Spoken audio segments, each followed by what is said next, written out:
साथ साथ दक्षिणेश्वर मां काली के मंदिर में। और उसके अगले दिन जब मैं पहुंचा कोन नगर के 12 महादेव के गंगा घाट पर, तो ये 2 दिनों में यानी 13 मई 2024 और 14 मई 2024 इन 2 दिनों में कलकत्ते में कौन सी घटना घटी और कौन सा चमत्कार प्रभु ने किया, कैसे साक्षात माँ को, काली माँ को अपना मंदिर छोड़कर मेरे पास रामायण सत्संग सुनने के लिए आना पड़ा और क्यों आई माँ, क्या कारण था, कैसी परीक्षा शिव जी ने और माँ पार्वती ने मेरी ली, कैसी परीक्षा हनुमान जी ने मेरी ली और फिर कैसी परीक्षा प्रभु श्री कृष्ण ने मेरी कलकत्ते में लेते हुए माँ फिर साक्षात मुझे दिलासा देने के लिए आई और क्यों आई, वो सारी घटना क्रम जो है ना मैं आज के वीडियो में आप सब भक्तों तक बताऊंगा।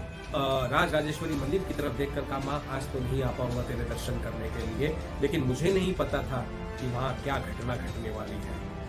मैं रामायण सत्संग बैठ के कर रहा हूँ और उतने में ही देखता हूँ को सीढ़ी से उतरते हुए एक औरत बुढ़िया अम्मा हाथ में लाठी लिए हुए और काली साड़ी पहने हुए थे, पूरी काली साड़ी ऊपर से लेकर नीचे तक काली साड़ी सुनिएगा ध्यान से, हाथ में लाठी काली साड़ी और ऐसे पल्ला यहाँ तक लिए हुए वो आई।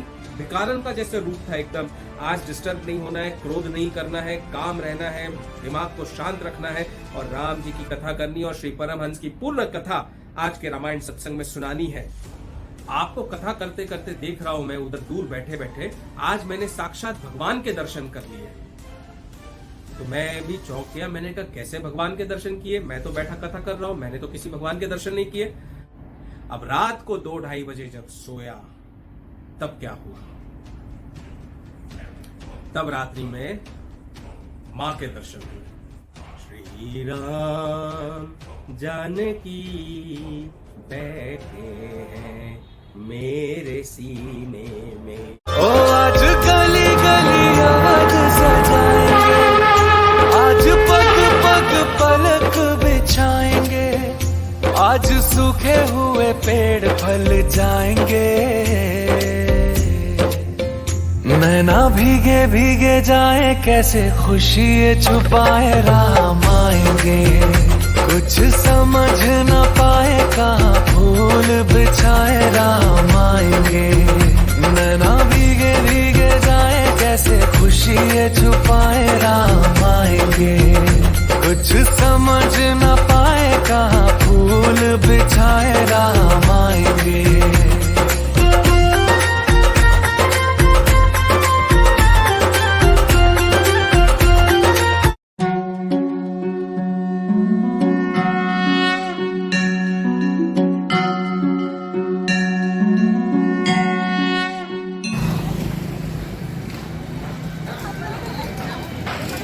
कल की कथा हमारी आधी बीच में छोड़नी पड़ गई थी क्योंकि समय समाप्त हो गया था, सीमा और घाट बंद हो जाते। तो आज प्रभु के आज्ञा से और कृपा से मैं पहुंचा हूं 12 महादेव। ये राज राजेश्वरी मंदिर के थोड़ा सामने ही है और राज राजेश्वरी मंदिर के सामने 12 महादेव एक और है जो कोन नगर में है। दक्षिणेश्वर में भी 12 महादेव है, लेकिन ये और एक सेकंड स्पॉट है 12 महादेव का। जय भोलेनाथ, जय त्रिलोकीनाथ, हरि ओम तत्सत। देखिए जैसा दक्षिणेश्वर में बना है वैसे ही 12 महादेव यहाँ पर भी हैं। 6 मंदिर इस तरफ है, 6 शिवलिंग और 6 शिवलिंग इस तरफ है और गंगा जी का घाट है दोनों तरफ। ये रहे नंदी बाबा।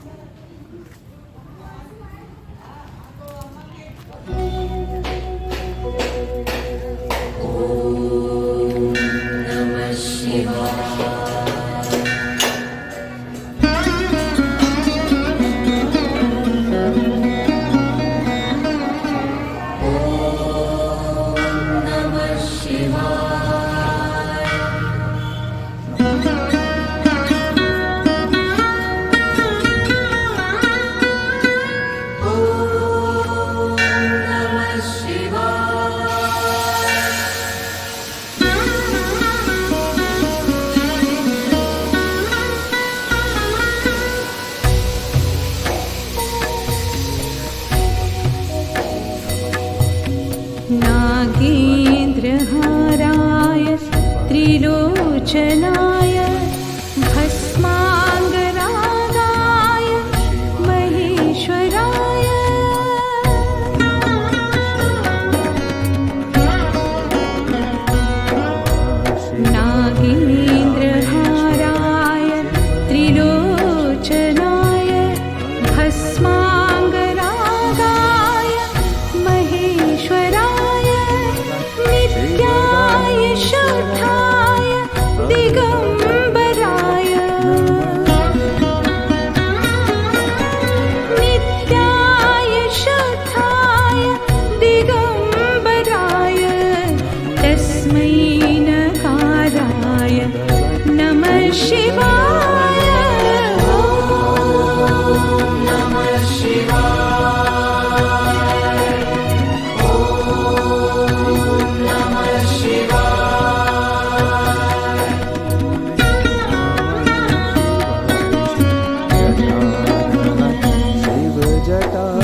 दर्शन कराए हैं, अब बाकी के 6 शिवलिंग के भी दर्शन करिए। ये 12 ज्योतिर्लिंगों की तरह 12 शिवलिंग यहाँ पर बनाए गए और स्थापित किए गए हैं।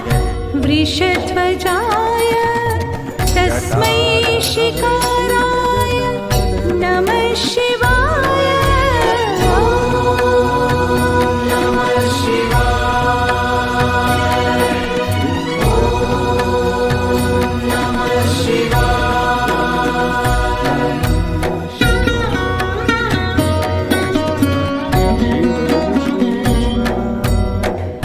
वसिष्ठ कुंभो भव गौतमाय मुनीन्द्र देवार्चित शेखराय।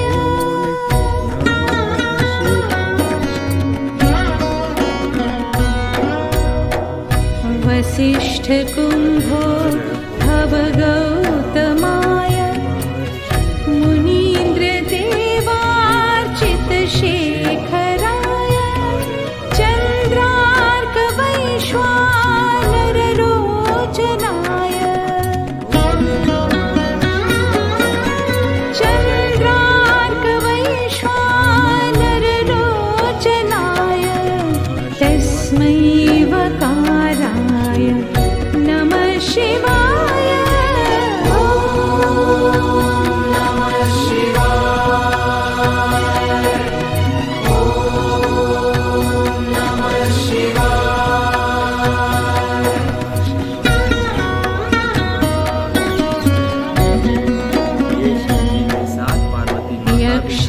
स्वरूपाय जटाधराय पिनाकहस्ताय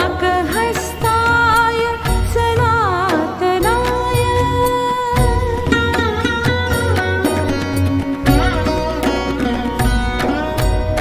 यक्षस्वरूपाय जटाधराय पिनाकहस्ताय सनातनाय। दिव्याय देवाय दिगंबराय दिव्याय देवाय दिगंबराय तस्मै यकाराय नमः शिवाय।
श्री गणेशाय नमः। बोलो गणेश जी महाराज की जय। बोल रिद्धि सिद्धि मैया की जय। बोलो जयकारा बोल मेरे श्री गुरु महाराज की जय। बोल साचे दरबार की जय। सियावर रामचंद्र भगवान की जय। पवन सुत हनुमान जी की जय। उमापति महादेव की जय। शिव शंकर पार्वती माता की जय। नंदीश्वर बाबा की जय। बोल श्री दादुराम सतराम। बोलो पार्वती रूपे कालिंदी माँ यमी यमी नमः। ओम श्री हनुमंते नमः। नमः पार्वती पते हर हर हर महादेव। बोलो सब संतन की जय। सभी ब्राह्मणों को, संतों को, ब्राह्मण वर्गों को मेरा कोटि कोटि नमन। मेरी माँ तारा को और पिताश्री को मेरा कोटि कोटि नमन। सारे श्रोताओं को मेरा कोटि कोटि नमन। नमस्कार, जय श्री राम। जैसा कि आप सबको ज्ञात है, अब कथा हम आगे बढ़ा रहे हैं। और आप देख रहे होंगे कि कथा जो अब मैं आगे बढ़ाने जा रहा हूँ उसका स्थान चेंज हो गया है, और इस स्थान चेंज होने का कारण है क्योंकि ये इस कथा का आज के रामायण सत्संग के एपिसोड का आधा कथा जो है वो दक्षिणेश्वर काली माता के मंदिर के प्रांगण में हुआ। और उस मंदिर के प्रांगण में मैं जो कथा मैंने शुरू की थी उस कथा को आधे में हमें रोकना पड़ गया क्योंकि घाट के बंद होने का समय आ गया था।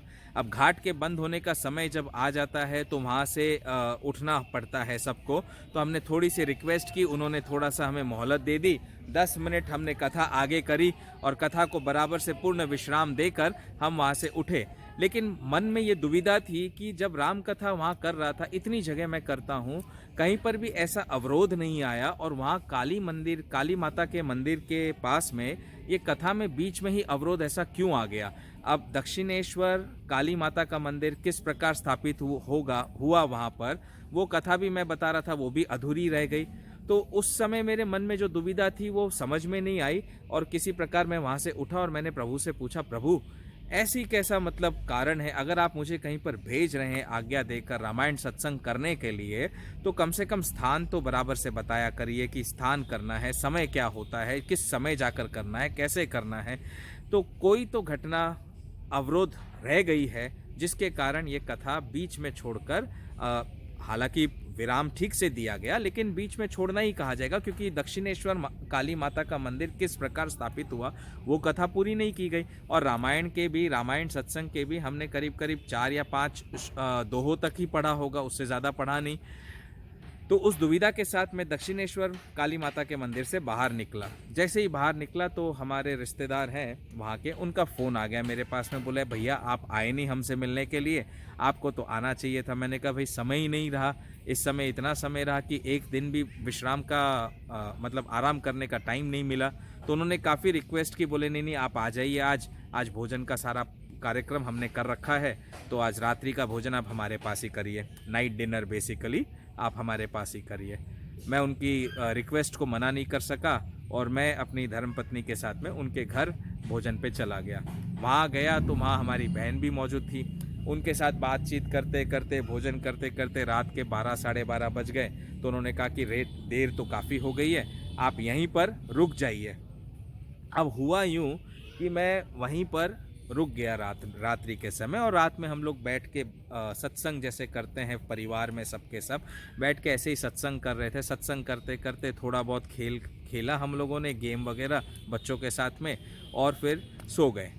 सुबह जब उठे और मेरे निकलने की बारी आई तो सब ने चाय वाय पी। मैं तो चाय कॉफ़ी पीता नहीं हूँ। सब ने चाय पी, और चाय पीने के बाद में हमारी बहन ने अचानक ही श्री रामकृष्ण परमहंस जी की कथा छेड़ दी। अब मैं भी सोचूं कि ये कथा अचानक से क्यों छेड़ दी। तो जब उन्होंने वो कथा छेड़ी और कथा के बारे में बताया कि कैसे श्री रामकृष्ण परमहंस जी को माँ काली के दर्शन हुए और किस प्रकार वे दक्षिणेश्वर काली माता के मंदिर के प्रीस्ट बने, मुख्य प्रीस्ट, मतलब the most important the chief priest बने, पंडित जो होते हैं मुख्य पंडित बने, तो जाकर मेरी आंखें खुली। अरे हाँ, काली माता ने जो है ना उस मंदिर में कथा को अधूरे में रुकवाया पहले, क्योंकि वे चाहती थी कि मुझे पूरी कथा का ज्ञान हो, उसके बाद ही वो कथा मैं आप तक पहुंचा सकूं। और मेरी बहन के ज़रिए मुझे वो कथा पूरी की पूरी ज्ञात हो गई। फिर थोड़ा सा रिसर्च और किया, उससे भी उस कथा की पुष्टि हो गई। अब हम शुरू करते हैं हमारी रामायण सत्संग का आगे का हिस्सा। जहाँ पर हमने छोड़ा था वहीं से हम शुरू करते हैं रामायण को। ध्यानपूर्वक सुनिएगा, और दक्षिणेश्वर काली माता का मंदिर किस प्रकार स्थापित हुआ वो कथा भी, और श्री रामकृष्ण परमहंस की कथा भी मैं इसी सत्संग में आपको बताऊंगा। बस जुड़े रहिए और बने रहिए।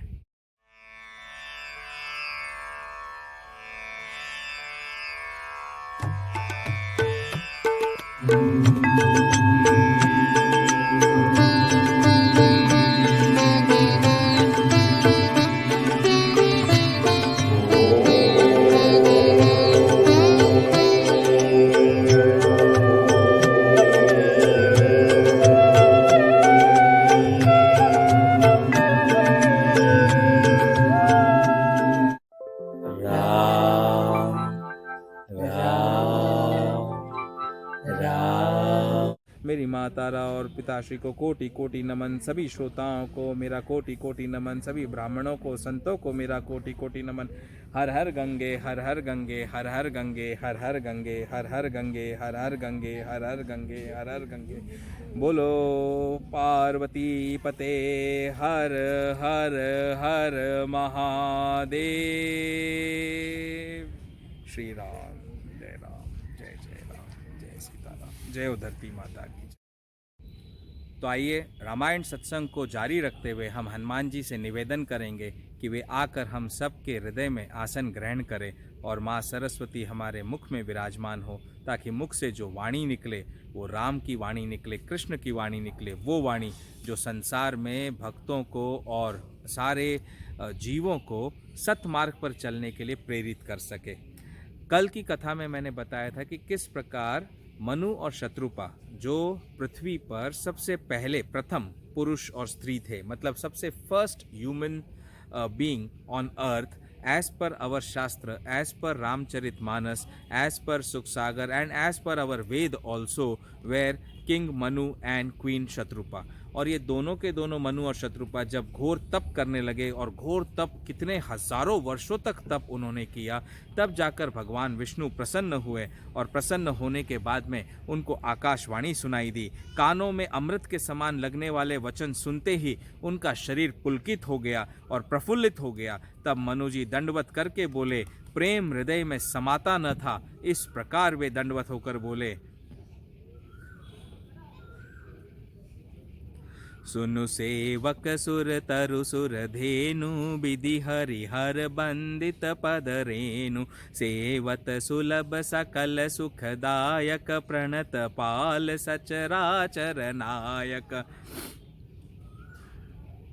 जो अनाथ हित हम पर नेहु, तो प्रसन्न हुई यह बर देहु। जो स्वरूप बस शिव मन माही, जेहि कारण मुनि जतन कराही। जो भुसुंडी मन मानस हंसा, सगुन अगुन जेहि निगम प्रशंसा।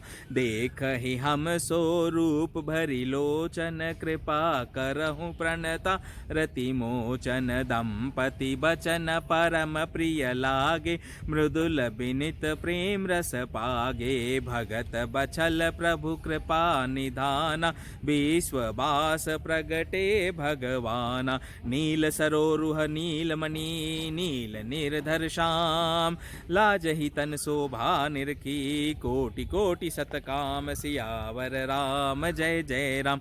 मेरे प्रभु राम जय जय राम। तो देखिए कितनी आकाशवाणी सुनते ही मनु जी ने जो वचन कहे वो बड़े ही अद्भुत, बड़े ही निवेदन करने वाले, एकदम रिक्वेस्ट, पोलाइट रिक्वेस्ट जिसको बोलते हैं, इस तरह के वचन मनु जी ने कहे। तो मनु जी ने कहा कि हे प्रभु सुनिए। वे जान गए थे कि आकाशवाणी हुई है तो साक्षात ब्रह्म विष्णु के रूप में उनके सामने उपस्थित होंगे। उन्होंने कहा, हे प्रभु सुनिए, आप सेवकों के लिए कल्प वृक्ष और कामधेनु हैं। आपकी चरण रज की ब्रह्मा विष्णु और शिव जी भी वंदना करते हैं।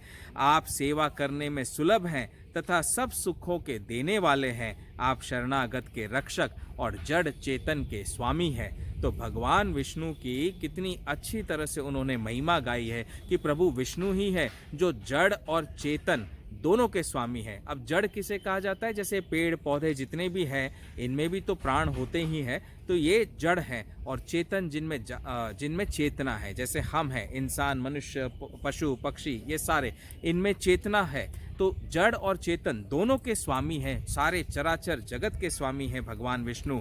हे अनाथों के कल्याण करने वाले, यदि हम लोगों पर आपका स्नेह है तो प्रसन्न होकर यह वर दीजिए कि आपका जो स्वरूप शिवजी के मन में बसता है और जिसकी प्राप्ति के लिए मुनि लोग यत्न करते हैं। देखिए वरदान भी मांगा मनु जी ने, तो क्या धन दौलत ऐश्वर्य नाम शोहरत ये नहीं, उन्होंने मांगा कि प्रभु आपका जो स्वरूप शिवजी के हृदय में बसता है, जिस स्वरूप की शिवजी प्रार्थना करते हैं, पूजा करते हैं, इष्ट मानकर मुनि लोग जिस स्वरूप को देखने के लिए कितने ही जतन करते हैं, जो काक भुषुंडी के मन रूपी मान सरोवर में विहार करने वाले हंस हैं, काकभूषुंडी जी कौन है ये भी मैं आपको कथा में बता चुका हूँ, जो प्रभु के एकमात्र बड़े डिवोटी हैं। तो सगुण और निर्गुण कहकर वेद जिनकी प्रशंसा करते हैं, वेद जिन्हें सगुण भी कहते हैं और निर्गुण भी कहते हैं, जिनकी प्रशंसा करते हैं, हे शरणागत के दुख मिटाने वाले प्रभु, ऐसी कृपा कीजिए कि हम उसी रूप को नेत्र भर देखते रहें। तो मनु जी ने कहा, हम पर ऐसी कृपा करो कि जिस स्वरूप को सारे साधु जन यति मुनि सब देखने के लिए तरस जाते हैं, कितने कितने हजारों वर्षों तक तप करते हैं, ऐसे स्वरूप को मैं देख पाऊं नेत्र भर और देखता रहूं, ऐसी कृपा हम पर करिए। राजा रानी के कोमल विनय युक्त और प्रेम रस में पगे हुए वचन भगवान को बहुत ही प्रिय लगे और भक्त वत्सल कृपा निधान संपूर्ण विश्व के निवास स्थान या समस्त विश्व में व्यापक। समस्त विश्व में व्यापक का अर्थ क्या होता है कि हमारे पूरे संसार में, हम तो संसार कहते हैं किसे, इस धरती को, और धरती के बाहर पूरा ब्रह्मांड है और ब्रह्मांडों के भी ब्रह्मांड है इस चराचर जगत में। तो हर चीज में, चाहे पत्थर हो, ईंट हो, कीड़ा मकोड़ा हो, जानवर हो, जीव हो, हम स्वयं हो, सब में तो प्रभु का वास है। उन्हीं के कारण वो सारी वस्तुएं दिखाई देती हैं और जड़ चेतन दोनों जीव जी पाते हैं। तो भगवान के मनु जी के इतने सुंदर प्यारे वचन सुनने पर भगवान को बहुत ही प्रिय लगे। भक्त वत्सल कृपा निदान संपूर्ण विश्व के निवास स्थान सर्व समर्थ भगवान वहाँ पर उनके ये प्यारे वचन सुनकर प्रकट हो गए। और प्रकट होकर कैसा उनका रूप था, देखिए कितना अचरज भरा रूप था, जिसे एक टक मनु और शत्रुपा जी दोनों के दोनों निहारते रह गए। नील सरोरुह नील मणि नील निर्धर श्याम, नील सरोरुह नील मणि नील निर्धर श्याम, लाज ही तन शोभा निरखी कोटि कोटि सतकाम। यानी भगवान के नीले कमल, नील मणि और नीले जल युक्त मेघ के समान कोमल प्रकाशमय और सरस श्याम वर्ण शरीर की शोभा देखकर करोड़ों कामदेव भी लजा जाए, ऐसे सुंदर स्वरूप को वे देखने लगे। उनके सामने भगवान प्रकट हो गए। अब आगे सुनिए क्या हुआ। सरद मयंक बदन छवि सीवा, चारु कपोल चिबुक दर ग्रीवा, अधर अरुण रद सुंदर नासा, बिधु कर निकर बिनिंदक हासा, नव अम्बुज अम्बक छबिनी की, चितवनि ललित भावती जी की, भ्रकटि मनोज चाप छबिहारी, तिलक ललाट पटल दुतिकारी, कुंडल मकर मुकुट सिर भ्राजा, कुटिल केस जनु मधुप समाजा, उर श्री बस रुचिर बनमाला, पदिक हार भूषण मणि जाला, के हरि कंधर चारि जनेयु, बाहु विभूषण सुंदर तेयु, करि कर सरिस सुभग भुज दंडा, कटि निशंग कर सर को दंडा, तड़ित बिनिंदक पीत पट, उदर रेख बरतीनी, नाभि मनोहर लेति जनु, जमुन भवर छवि छीनी, सियावर राम जय जय राम, मेरे प्रभु राम जय जय राम, सियावर राम जय जय राम, मेरे प्रभु राम जय जय राम।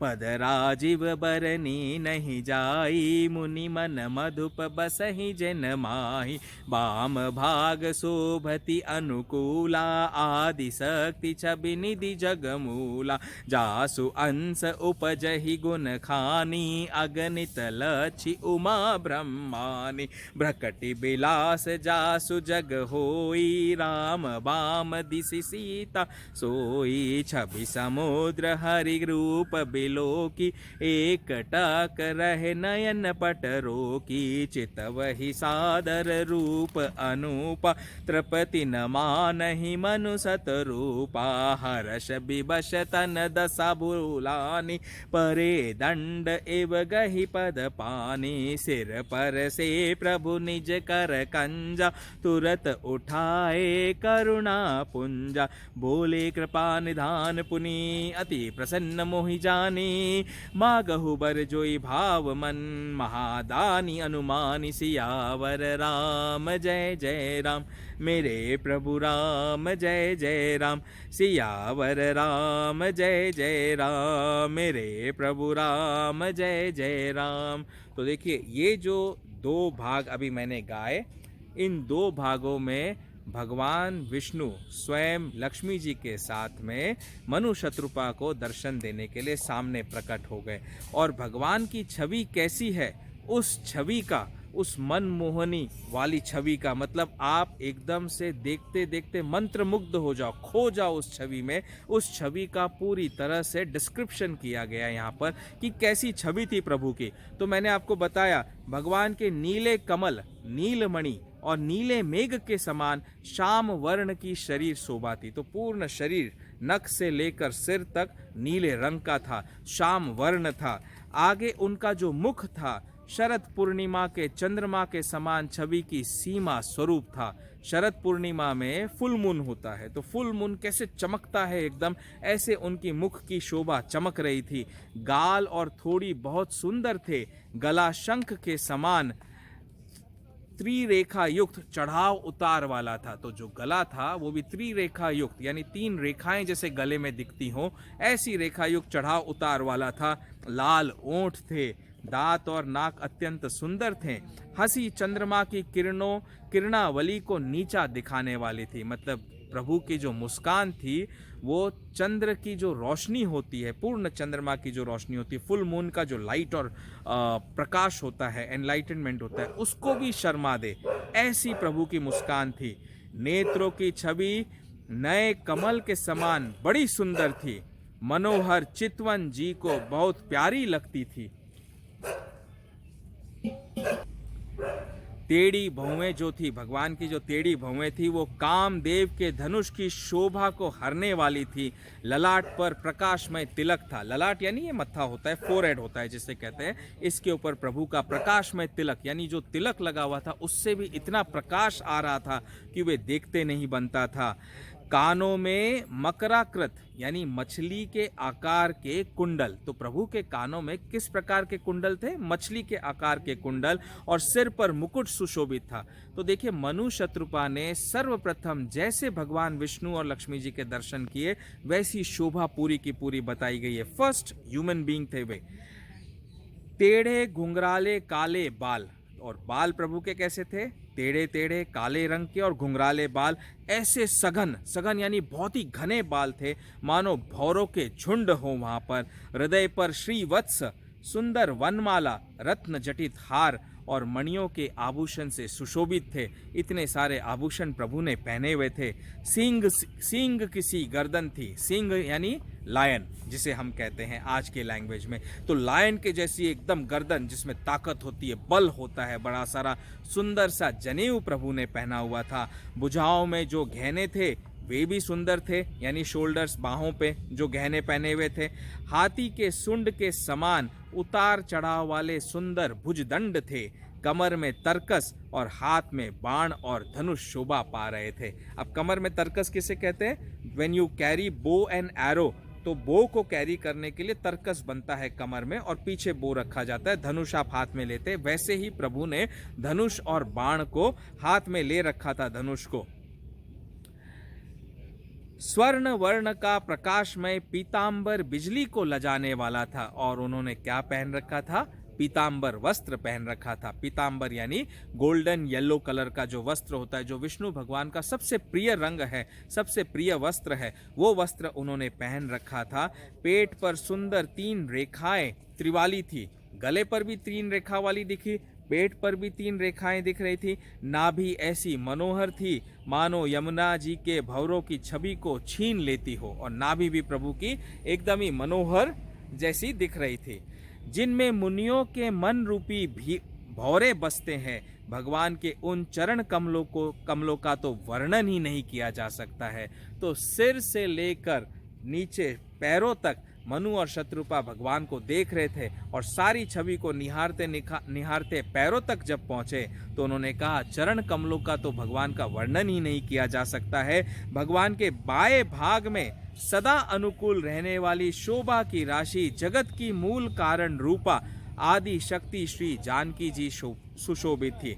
तो वाम भाग में भगवान के कौन थी? जानकी जी थी, जो शोभा की राशि हैं, जगत की मूल कारण रूपा, इस वर्ड पे ध्यान दीजिएगा, और आदि शक्ति। अभी जगत की मूल कारण रूपा क्यों कहा गया है जानकी जी को? क्योंकि मैंने पहले भी आपको कथा में बताया है, जितने एपिसोड हमारे रिलीज हो गए हैं, कि ये जो पूरा संसार, पूरा ब्रह्मांड बना है, ये पुरुष और प्रकृति के कारण बना है।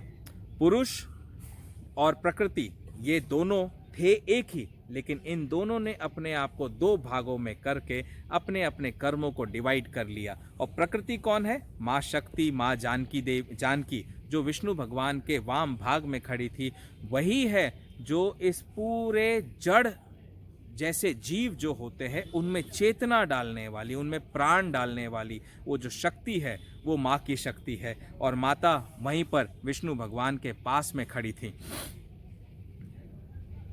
जिनके अंश से गुणों की खान अगणित लक्ष्मी, पार्वती और ब्रह्माणी त्रिदेवों की शक्तियां उत्पन्न होती हैं, तथा जिनकी भवों के इशारे से ही जगत की रचना हो जाती है, वही भगवान की स्वरूपा शक्ति श्री सीता जी, श्री रामचंद्र जी के बाईं ओर स्थित थे। अब तुलसीदास जी ने बताया कि जिनके दर्शन मनु और शत्रुपा कर रहे थे, वे तो साक्षात राम और जानकी थे। यानी आगे इसके पहले हम बता चुके हैं कि कैसे याज्ञवल्क्य जी ने भरद्वाज जी को और शिव जी ने माँ पार्वती को भी बताया कि राम जो है वही है साक्षात पर ब्रह्म, वो वही है सच्चिदानंद स्वरूप, वही है निर्गुण रूप भी, और वही है जो सगुण रूप लेकर, राम का रूप लेकर संसार में आए। तो यहीं पर इस बात की पुष्टि भी कर दी तुलसीदास जी ने कि मनु शत्रुपा जी को भी जो दर्शन हुए वे राम और जानकी के दर्शन हुए। श्री सीता जी श्री रामचंद्र जी के बाईं ओर स्थित है। शोभा के समुद्र श्री हरि के रूप को देखकर मनु शत्रुपा नेत्रों के पट रोके हुए एक टक रह गए। अब नेत्रों के पट कौन से होते? पट यानी द्वार, हर चीज का द्वार होता है ना। अब नेत्रों के द्वार है ये पलके आपकी, तो ये पलके भी उनकी भींच नहीं रही थी, एकदम एक टक भगवान को देखते जा रहे थे। इतना मंत्रमुग्ध हो गए थे भगवान की छवि में, उस अनुपम रूप में वे आदर से ही देख रहे थे और देखते ही देखते जा रहे थे, देखते ही देखते जा रहे थे। मैं आपको इसी रामायण सत्संग में वो कथा बताऊंगा जब मैं बैजनाथ धाम गया और मेरे नेत्र हर किसी में अपने राम को ढूंढ रहे थे। सुबह से रात हो गई और दूसरे दिन भी वहां पर गया, हर किसी में राम को देख रहे थे और अंत में राम से एकाकार हो गया। वो कथा भी मैं आपको बताऊंगा, बस आप बने रहिए। आनंद के अधिक वश में हो जाने के कारण उन्हें अपने देह की सुधि भूल गई। वे हाथों से भगवान के चरण पकड़कर दंड की तरह भूमि पर गिर पड़े। कृपा की राशि प्रभु ने अपने कर कमलों से उनके मस्तक को स्पर्श किया और उन्हें तुरंत ही उठा लिया। देखिए, प्रभु जब इतने हजारों वर्षों के तप के बाद में सामने आएंगे तो अपने देह की तो सुधि रहेगी नहीं। वैसे भी तप करते करते मनु शत्रुपा जी को अपने देह की सुधि नहीं रह गई थी, सारा तो शरीर जर्जर हो गया था, हड्डियों का ढांचा तक भी मतलब जर्जर होकर खड़ा था। वो तो प्रभु के आते ही पूर्ण शरीर रूप फिर से दुर्बल जो शरीर था वो एकदम बलशाली बन गया। लेकिन इन्हें तो अपने देह की सुधि नहीं थी, ये तुरंत की तुरंत भगवान के चरणों में गिर पड़े, एकदम दंडवत प्रणाम करने लगे। तब प्रभु ने भूमि पर गिरे दोनों मनु शत्रुपा को अपने कर कमलों से उठाया और मस्तक को चूमा। फिर कृपा निधान भगवान बोले, मुझे अत्यंत प्रसन्न जानकर और बड़ा भारी दानी मानकर जो मन को भाए वही वर मांग लो। अब हम जाते हैं ना, जब हम बड़ों से आशीर्वाद लेते हैं, ब्लेसिंग्स लेते हैं, तो बड़े भी कहते हैं बेटा सदा सुखी रहो, सुहागन रहो, नारियों को कह देंगे, आशीर्वाद देते हैं। तो हमें हमेशा हमारी एक्सपेक्टेशन होती है कि हम कोई ना कोई वर मांगे। वैसे ही भगवान ने भी मनु और शत्रुपा से कहा, मैं तुम्हारे तप से, तुम्हारे योग से बहुत प्रसन्न हूँ, अब तुम भी जो चाहे वो वर मांग लो। अब आम इंसान आज के जीवन का अगर कोई होगा तो आज कलयुग में हर इंसान माया में इतना जकड़ा हुआ है ना, माया के जंजीरों से, कि अगर भगवान क्या उसके सामने तो कोई साधु संत भी आ जाते तो हर साधु संत के सामने जाके इंसान क्या बोलता है, प्रभु मुझे ये कष्ट है, इस कष्ट का निवारण मार्ग बताइए। प्रभु मेरे तो पैसे नहीं आ रहे हैं तो मेरे पैसे आने का मार्ग बताइए। मेरा काम धंधा नहीं चल रहा है तो काम धंधा कैसे चले वो बताइए। तो साधु संतों के पास में ये वर मांगते हैं। अगर भगवान साक्षात सामने आ गए तो भगवान को छोड़ेंगे ही नहीं, बोलेंगे भाई भगवान सारे ब्रह्मांड की सारी जितने ऐश्वर्य है सबके सब दे दो। क्या मनु शत्रुपा ने भी ऐश्वर्य मांगा, शोभा मांगी, नाम धन दौलत शोहरत रुतबा मांगा, या उन्होंने कुछ और मांगा? वो उन्होंने क्या मांगा ये हम बताएंगे हमारे रामायण सत्संग के अगली कथा में, जो प्रभु की जैसी आज्ञा होगी, जिस तीर्थ स्थान पर भेज देंगे करने के लिए, उस तीर्थ स्थान पर अपना अगला कथा होगी। इस कथा को हम यहाँ पर विश्राम देंगे, और विश्राम देने से पूर्ण, जैसे मैंने कहा था कि दक्षिणेश्वर काली माता का मंदिर की जो कथा है वो मैं आपको संक्षिप्त रूप से बताऊंगा, ब्रीफ में बताऊंगा। ऐसे तो उसकी पूरी कथा विकिपीडिया में उपलब्ध है, गूगल पे भी उपलब्ध है, लेकिन कुछ मटेरियल कनेक्शंस और कुछ स्पिरिचुअल कनेक्शन से कुछ बातें हमारी ऐसी कनेक्ट हो जाती हैं जो आप तक सच्चाई लेकर आता हूँ। जैसे जगन्नाथपुरी जी में जब कथा करी तो जगन्नाथपुरी की कथा तो भगवान की कलयुग की कथा सब तरफ है, आपको गूगल पे हर जगह मिल जाएगी। लेकिन जगन्नाथपुरी जी की कथा त्रेता युग से शुरू हुई, राम के अवतार से, और कलयुग तक आई। ये जो कनेक्शन हुआ 3 युगों का जगन्नाथपुरी जी के स्थापना में, ये कनेक्शन तो स्पिरिचुअल कनेक्शन के द्वारा ही पता चला, जिसे मैंने जगन्नाथपुरी में कथा करते समय आप सबको बताया। जल्दी वो एपिसोड अपलोड होगा तो उसे भी आप देख लेना। अभी फिलहाल सुनते हैं दक्षिणेश्वर माँ काली मंदिर के स्थापना की कथा। तो कल मैंने आपको बताया था कथा में कि कैसे अंग्रेज़ों ने रानी रश्मनी के घर में प्रवेश करके हंगामा कर दिया था, और रानी रश्मनी ने काली का रूप धारण करके खूब लड़ी उनके साथ में, और वे डर कर दुम दबाकर भाग गए। भागने के बाद में रानी रश्मनी को बहुत निराशा हुई कि मेरे घर में राम के होते हुए अंग्रेज़ कैसे आ गए और इतना हुड़दंग कैसे मचा गए। तब उन्हें वो कथा याद आई 30 वर्ष पुरानी वाली, जब उनकी शादी के समय एक सन्यासी ने आके उन्हें राम की मूर्ति दी थी और कहा था कि ये राम की मूर्ति अपने पास में रख लो। तब से रानी रश्मनी राम की सेवक बन गई, राम की डिवोटी बन गई, और राम को ही पूजने और भजने लगी। ऐसे भी उनकी पीढ़ी जो है राम को ही पूज रही थी, उनके ससुराल वाले सब राम को ही मानते थे, राम के परम भक्त थे। लेकिन 30 वर्षों बाद जब वही सन्यासी वापस रानी के पास में आए और कहा कि मुझे मेरी राम की मूर्ति लौटा दो, तो रानी का मन नहीं किया राम की मूर्ति को लौटाने का, और सन्यासी मुस्कुराकर वहाँ से चल दिए। अब रानी को समझ में आया कि सन्यासी जब मुस्कुराकर चल दिए उनके घर से, तो वे यहाँ पर उनके घर में केवल राम की प्रतिमा छोड़ गए, लेकिन राम की प्रतिमा के अंदर जो राम की रूह थी, यानी जो आत्मा थी, परम आत्मा, उस परम आत्मा को वो अपने साथ ले गए। तभी रानी के यहाँ पर इतना हुड़दंग मचा, क्योंकि पुरुष तो चले गए साथ में।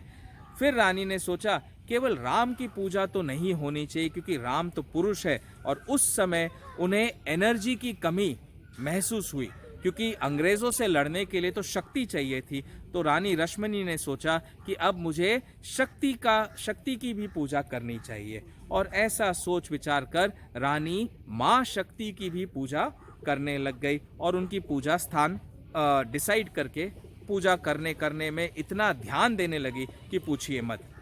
फिर एक समय ऐसा आया उनके जीवन में जब उन्होंने डिसाइड किया कि वे काशी विश्वनाथ जाएंगी भगवान शंकर के ज्योतिर्लिंग के दर्शन करने के लिए। जैसे ही शाम के समय वे काशी विश्वनाथ के लिए प्रस्थान करने के लिए निकली, वैसे ही उनको एक विजन हुआ, आवाज़ आई।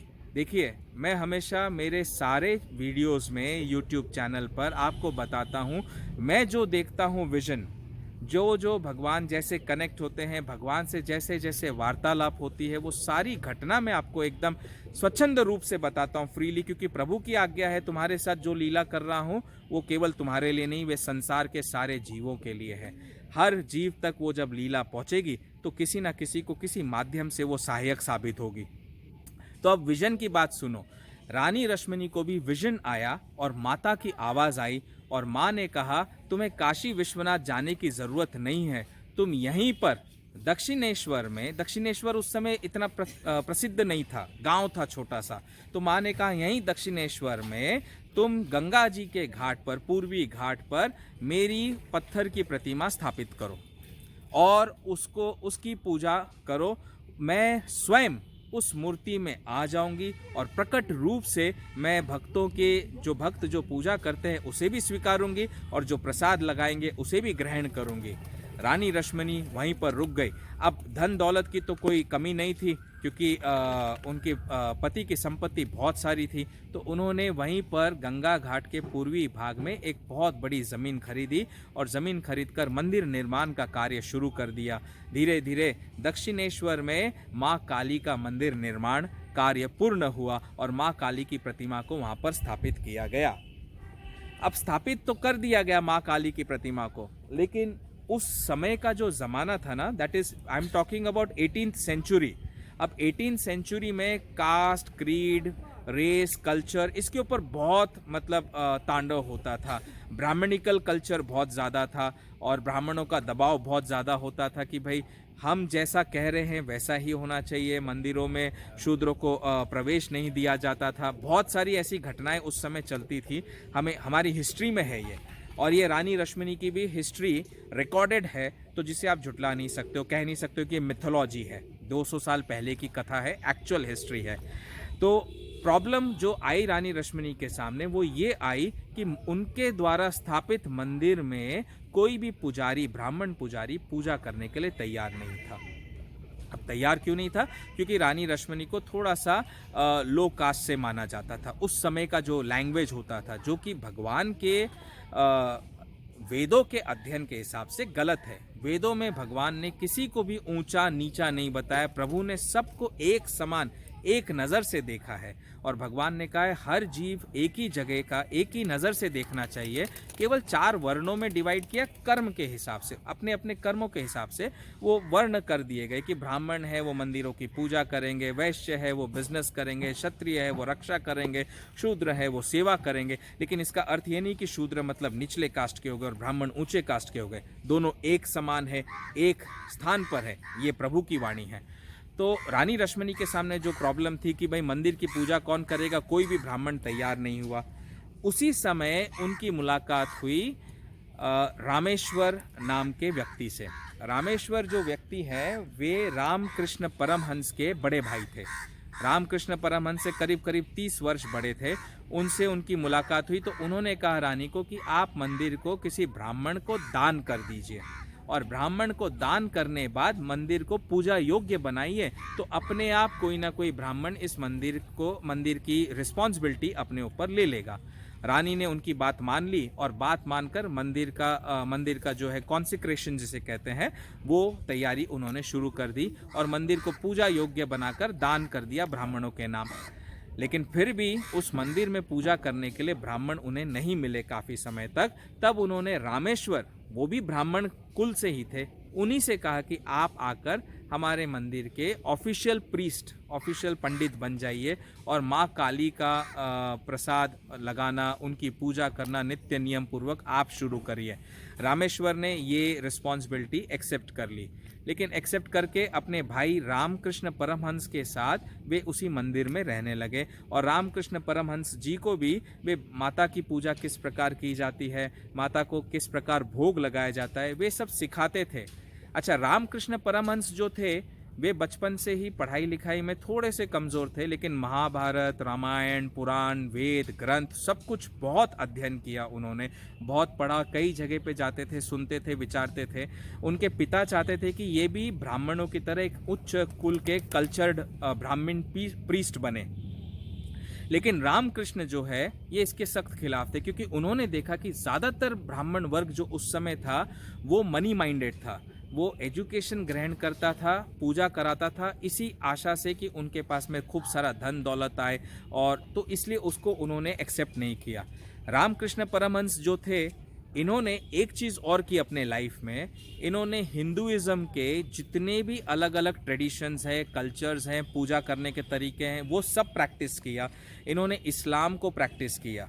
जो इस्लाम रिलीजन है उसको प्रैक्टिस किया, इन्होंने क्रिश्चियनिटी को प्रैक्टिस किया, इन्होंने हिंदुइज्म को प्रैक्टिस किया। सब चीज़ को प्रैक्टिस करने के बाद में श्री रामकृष्ण परमहंस एक नतीजे पर पहुँचे कि हर रिलीजन में एक ही बात तो सिखाई जाती है कि वो जो ऊपर बैठा है परम परमात्मा वो एक ही है। आखिरी गोल, आखिरी ऑब्जेक्टिव हर रिलीजन का एक ही है, भगवान को पाना और इस संसार के मोह जाल से, मृत्यु और जीवन के चक्कर से छूट जाना। हर ग्रंथ में, चाहे वो बाइबल हो, कुरान शरीफ हो, हमारी गीता हो, रामायण हो, सब एक ही ओर इशारा करते हैं कि मनुष्य को जीवन किस प्रकार जीना चाहिए, जीवन जीने का सत्मार्ग क्या होता है, राइट क्या है, रॉन्ग क्या है, धर्म क्या है, अधर्म क्या है, ये हर ग्रंथ बताता है, हर रिलीजन बताता है। बस भगवान को पूजने का तरीका अलग अलग है सबका, लेकिन अल्टीमेट गोल तो एक ही है ना। जैसे अभी मैं गंगा घाट पर बैठा हूँ, यहाँ पर इस घाट पर अगर मैं बैठा हूँ और मैं अंदर जाता हूँ जल में और गंगा जी को हाथ में लेकर माँ गंगा को प्रणाम करके अर्पण करता हूँ अपने ऊपर, मेरे लिए तो ये माँ गंगा है, पवित्र है। और वहीं ये पंछी उड़ता हुआ जो दिखाई दे रहा है, वो पंछी गंगा नदी में आकर पीकर चला जाता है जल, तो पंछी के लिए तो ये पानी है क्योंकि उसकी प्यास बुझाई है। पंछी को क्या ज्ञान कि ये गंगा माता है या सरस्वती माता है, लेकिन पंछी जिसको पानी कह रहा है और मैं जिसे गंगा माँ कह रहा हूँ, क्या हमारे कहने से ये माँ जो है ये अलग हो जाएंगी? ये तो जो है वो ही रहने वाली है। तो इसी प्रकार चाहे मुस्लिम हो, क्रिश्चियन हो, सिख हो, ईसाई हो, वो ऊपर प्रभु को अलग अलग नाम से पुकार रहे हो, लेकिन प्रभु तो एक ही है ना। क्योंकि हमारे संसार में सूरज एक है, चंद्रमा एक है, समंदर एक है, जिस वायु में हम श्वास ले रहे हैं वो भी एक ही है, तो परमात्मा अलग कैसे हो सकते हैं? तो श्री रामकृष्ण परमहंस एक ही नतीजे पर पहुंचे कि भगवान एक ही है। तो मैं इसलिए ये जो हार्ड कोर रिलीजन का जो रुतबा है ना, इसे मैं नहीं मानता। वे अपने भाई के साथ दक्षिणेश्वर मंदिर में रहने लगे और वे देखते कि उनके भाई माता की पूजा कैसे करते हैं, काली माँ की पूजा। लेकिन दुर्भाग्यवश उनके भाई जो है 1 वर्ष के भीतर ही गुजर गए। उम्र हो चुकी थी, बीमार भी रहते थे, और गुजरने के बाद रानी रश्मनी ने फिर रामकृष्ण परमहंस जी से निवेदन किया कि आप मंदिर के मुख्य प्रीस्ट बन जाइए।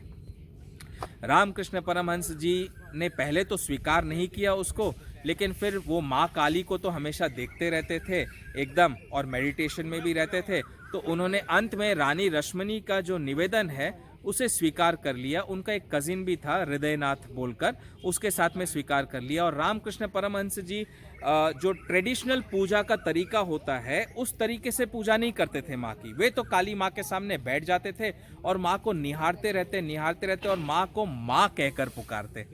सारे भक्त पूछते, आप काली देवी हैं, वो देवी को माँ क्यों कहते हैं?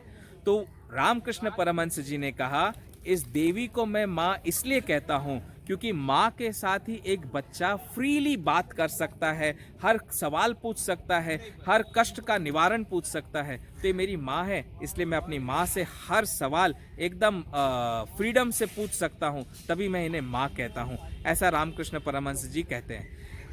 एक कहीं पर कथा में ये भी आया है कि वे माँ काली के मंदिर में बैठकर माँ काली को भोग लगाते थे। भोग लगाने के लिए खाना आता था भगवान का माता के सामने, तो दरवाज़ा बंद कर लेते थे और भोग लगाते थे। बड़ी बड़ी थाल आती थी और वो सारा का सारा खाना कहते हैं कि माँ काली खा जाती थी, पूरा का पूरा। तो ऐसी भी एक कहानी है, जो कथा है वो हिस्ट्री में रिकॉर्डेड नहीं है, लेकिन हिस्ट्री में जो रिकॉर्डेड है वो मैं आपको कह रहा हूँ। स्पिरिचुअली जो रिकॉर्डेड है वो भी सही है, हिस्ट्री में जो रिकॉर्डेड है वो भी सही है। तो रामकृष्ण परमहंस जी माता के भक्ति में ऐसे पागल हो गए कि दिन रात माँ माँ माँ काली माँ करके रटते रहते। जब दिन का समय आता है, रात का समय आता है, अकेले हो जाते तो वो पास ही में वन में चले जाते। वहाँ पर बिल्व पत्र का वृक्ष भी है, पंचवटी भी बोलते हैं, वहाँ चले जाते और वहाँ जाकर वे पूरी तरह से निर्वस्त्र होकर सब चीज़ निकाल कर वहाँ बैठ जाते और बैठकर ध्यान में बैठ जाते थे, मेडिटेशन में बैठ जाते थे। अब ये बात ना उनके कजिन जो ब्रदर थे उनको अच्छी नहीं लगती थी कि पूरा निर्वस्त्र होकर आप नेकड होकर कैसे बैठ सकते हैं। तो वो पूछते रामकृष्ण को कि आप ऐसे क्यों बैठ जाते हो?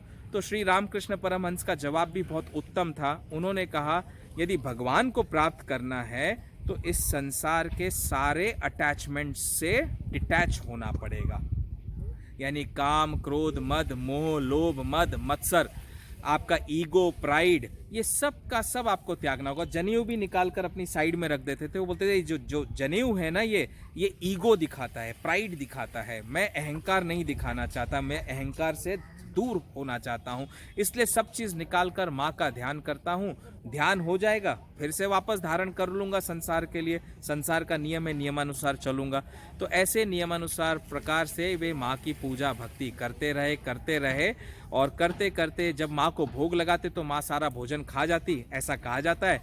तो एक बार मंदिर के प्रांगण के जो लोग थे, भक्त, वो बोले इतना सारा खाना माँ कैसे खा जाती है, हमें भी देखना है कि माँ खाना कैसे खाती है। अब ये जो कहानियाँ हैं ये लोगों में प्रचलित है, ये हिस्ट्री में रिकॉर्डेड नहीं है, लेकिन लोगों में प्रचलित है, तो जाहिर सी बात है कहीं ना कहीं से तो सत्य होगा ना इसमें। तो उन्होंने क्या डिसाइड किया एक दिन कि वे मंदिर का जो दरवाज़ा था उसमें छेद कर दिए छोटे छोटे, और कहा कि जिस समय रामकृष्ण परमहंस जी माता को प्रसाद लगाएंगे उस समय वे देखेंगे कि माँ प्रसाद खा रही है या नहीं खा रही है।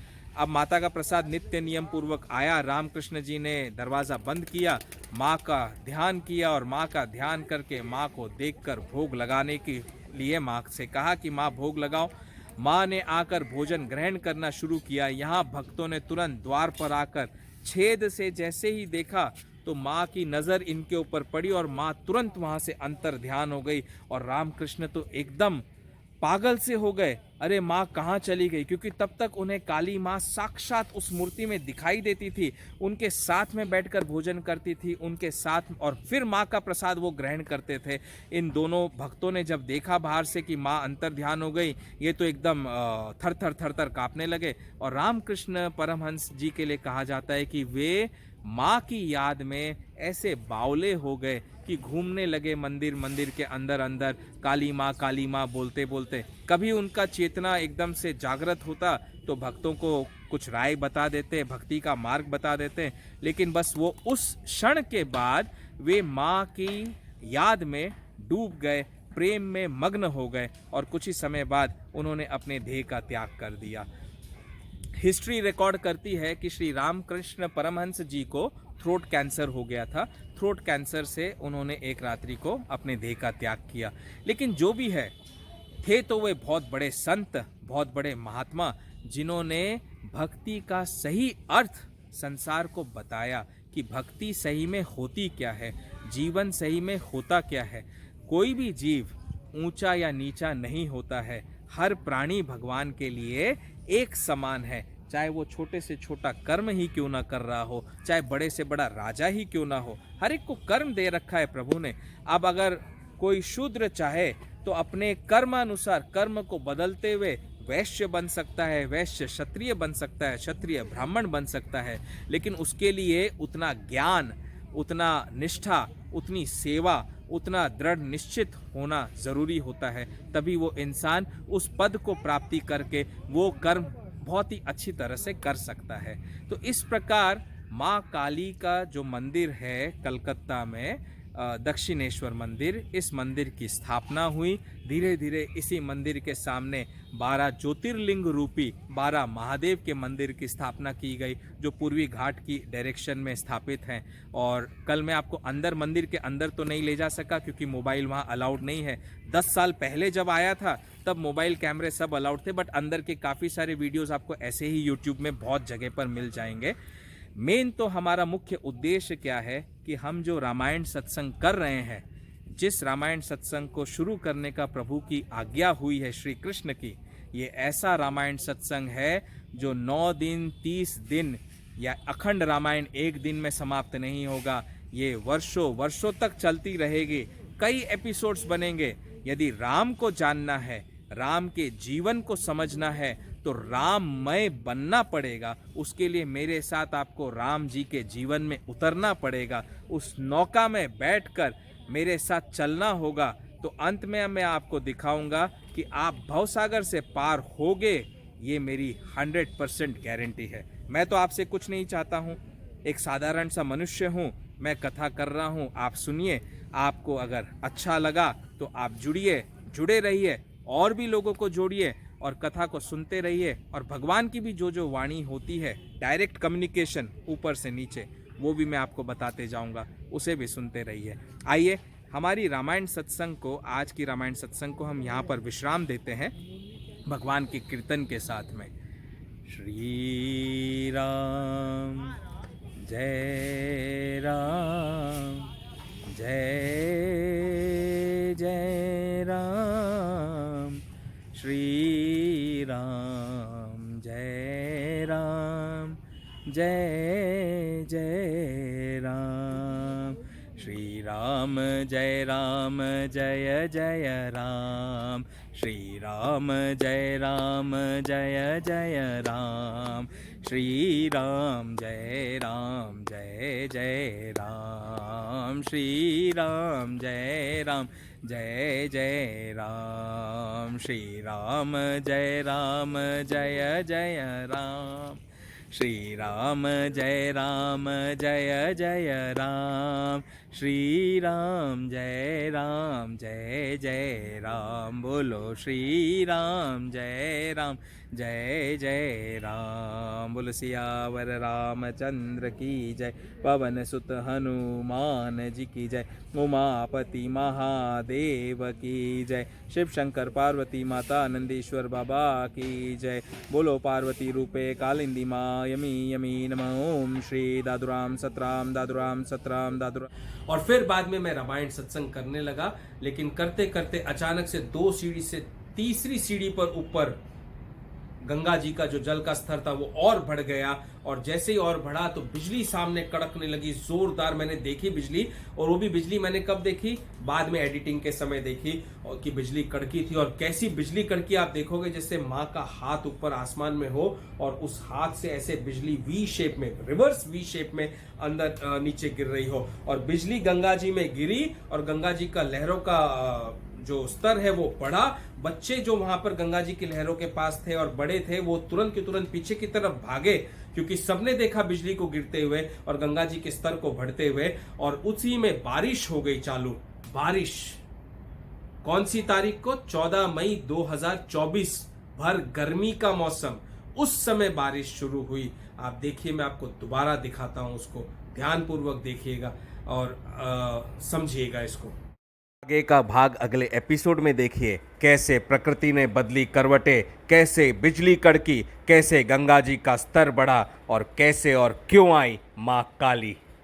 14 मई 2024, भर गर्मी का मौसम, और यकायक शाम के 5 बजे बिजली जोरदार कड़की। गंगा जी की लहरों ने उफान मारा और गंगा जी का स्तर बढ़ा ऐसा कि लोग भी डर के मारे सीढ़ियों से ऊपर की ओर भाग निकले। यही संकेत होते हैं भगवान के आने के, मां शक्ति और ब्रह्म के आने के। आकाश की ओर नजर उठाइए और देखिए कैसे यकायक बिजली चमक उठी और गंगा जी का स्तर एकदम से बढ़ गया। ये प्रकृति संकेत दे रही थी कि साक्षात मां राज राजेश्वरी अपने मंदिर से बाहर निकलकर आ रही थी गंगा घाट पर कौस्तुभ मणि की रामायण सुनने के लिए। प्रकृति के चिन्हों को समझिए, उनके संकेत को समझिए, तभी यकीन आएगा कि ब्रह्म, शक्ति, प्रभु, ईश्वर यही हमारे बीच रहते हैं। ये अद्भुत चमत्कार और घटना है हावड़ा के कोन नगर के 12 महादेव गंगा घाट पर, जिसके ठीक सामने मां राज राजेश्वरी का मंदिर है। जय अम्बे, जय भवानी, जय दुर्गे।